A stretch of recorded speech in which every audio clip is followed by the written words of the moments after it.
Hello बच्चों, let's see this question and here this question say read the following source and answer the question that follow। आपको यहाँ पर एक source दिया हुआ है, आपको इस सोर्स को पढ़ना है और उसके बेस पे आपको जो कुछ MCQ फॉर्म में यहाँ पे ये जो क्वेश्चन दिए हुए हैं ये आपको सॉल्व करने हैं। तो पहले हम हमारे इस सोर्स को पढ़ते हैं, तो स्टार्ट करते हैं। The constitution of 1791 vested the power to make law in the national assembly, यानी कि 1791 में जो फ्रांस ने कॉन्स्टिट्यूशन को अडॉप्ट किया था उस कॉन्स्टिट्यूशन के अकॉर्डिंग लॉ बनाने का जो अधिकार था वो किसके पास था? नेशनल असेंबली के पास था। And which was indirectly elected, और लेकिन ये जो नेशनल असेंबली थी इसका इलेक्शन होता था। इट्स मीन इसके जो मेंबर होते थे वो इलेक्टेड मेंबर होते थे, बट डायरेक्टली इलेक्टेड नहीं होते थे, इनडायरेक्ट वे में इलेक्ट किया जाता था। That is, citizen voted for the group of electorals who in turn choose the assembly। It's mean indirect election का मतलब क्या होता है कि जो देश के सिटीज़न हैं, जो नागरिक हैं, वो एक ग्रुप को इलेक्ट करेंगे मतलब एक ग्रुप को चुनेंगे और जिस ग्रुप को उन्होंने चुना है आगे जाके वही ग्रुप नेशनल असेंबली के मेंबर को चुनता था। तो ये होता है indirect election. Not all the citizen however had the right to vote, लेकिन ध्यान दीजिएगा यहाँ पर जो सिटीजन के लिए बोला ना कि सिटीजन वोट देते थे, सारे सिटीजन को वोट देने का अधिकार नहीं मिला हुआ था।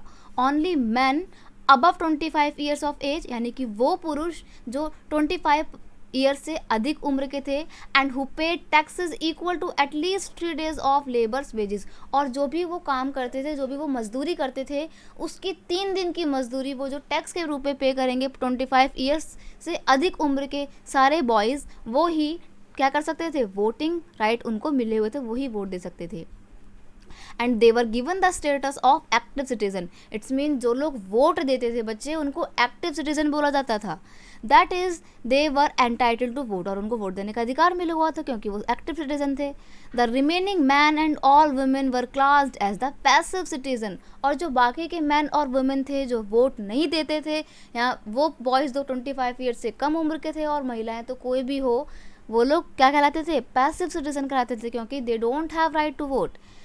To qualify as an electoral and then as a member of assembly, a man had to belong to a higher bureaucrat of the taxpayer। यानी कि अगर आपको वोटिंग में अगर आपको इलेक्शन में पार्टिसिपेट करना है और आपको नेशनल असेंबली का मेंबर बनना है, तो ये आपके लिए बहुत ज़रूरी है कि आप किसी अमीर फैमिली से, एक higher bracket of tax payer से आप बिलोंग करते हो, यानी कि आप ज़्यादा से ज़्यादा टैक्स पे करते हो।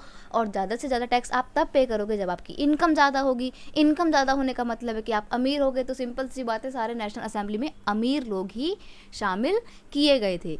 तो यहाँ पर हमने पढ़ा कि फ्रांस में वोटिंग राइट किसके किसके पास था। क्वेश्चन का यहाँ पे की कॉन्सेप्ट हो जाएगा voting right in the France में वोटिंग राइट। तो स्टार्ट करते हैं क्वेश्चन को पढ़ना। अब आपके MCQ फॉर्म में जो क्वेश्चन दिए हुए हैं, पहला क्वेश्चन है the constitution of 1791 vested the power to make law in national assembly which was elected, यानी कि 1791 का जो कानून था, जो संविधान था, वो नेशनल असेंबली को लॉ बनाने का पावर देता था। और ये नेशनल असेंबली किसके द्वारा इलेक्टेड होती थी? तो मैंने अभी आपको बताया था ना कि इनडायरेक्ट वे में इलेक्टेड होती थी, यानी कि जनता डायरेक्ट नहीं चुनती थी नेशनल असेंबली को। पहले जनता यानी कि सिटीजन पहले किसी ग्रुप को चुनते थे और आगे जाके वो ग्रुप के मेंबर नेशनल असेंबली को इलेक्ट करते थे। नेक्स्ट क्वेश्चन है did all the citizen had right to vote, क्या सभी लोगों को वोट देने का अधिकार था? तो ऐसा बिल्कुल भी नहीं है। तो आप यहाँ पे लिखेंगे नो। क्यों? क्योंकि सिर्फ उन बॉयज़ को ही वोट देने का राइट था जो 25 ईयर से अधिक उम्र के हैं और अपने वेजेस का 3 days wages vote as a tax pay करते हैं, तो वो ही वोट दे सकते थे और उन्हें एक्टिव सिटीजन बोला जाता था। और बाकी के बॉयज़ और बाकी की जितनी भी गर्ल्स हैं वो सब क्या है? पैसिव सिटीजन, यानी कि they don't have right to vote. Next आपका क्वेश्चन है question 3, only dash above the 25 years of age could vote, यानी कि वो ही 25 ईयर्स से अधिक उम्र के लोग वोट दे सकते थे, जो वुमेन हुआ करती थी, चिल्ड्रन हुआ करते थे, मैन हुआ करता था, या फिर बॉयज़ हुआ करता था। तो देखो सिंपल सी बात है, वुमेन को तो वोटिंग राइट ही नहीं था, तो इसको एलिमिनेट कर दोगे।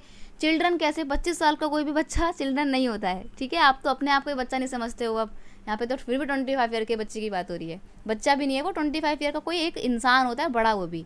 मैन को राइट था या फिर बॉयज़ को राइट था? देखो बॉयज़ भी नहीं होते 25 ईयर के, बॉयज़ की भी एज सिर्फ टीनेज वाली ही होती है। मैन आप कह सकते हो कि सिर्फ जो मैन 25 ईयर से अधिक उम्र के थे और 3 दिन के अपने वेजेस को एज अ टैक्स पे करते थे, उन्हें वोटिंग राइट थे और उन्हें एक्टिव सिटीजन बोला जाता था।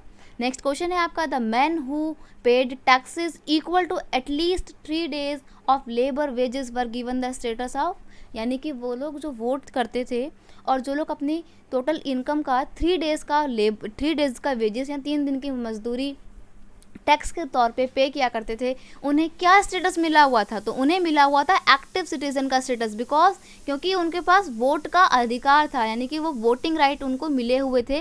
वो नेशनल असेंबली के इलेक्शन में इनडायरेक्ट वे में पार्टिसिपेट कर सकते थे। और जो लोग ऐसा नहीं करते थे, जो लोग वोट में पार्टिसिपेट नहीं करते थे, वो पैसिव सिटीजन हुआ करते थे। तो यहाँ पे हमने हमारे सारे आंसर कर लिए हैं। एक बार इनके सारे आंसर लिख लेते हैं। फर्स्ट क्वेश्चन है आपका, जिसका आंसर है आपका ऑप्शन ए।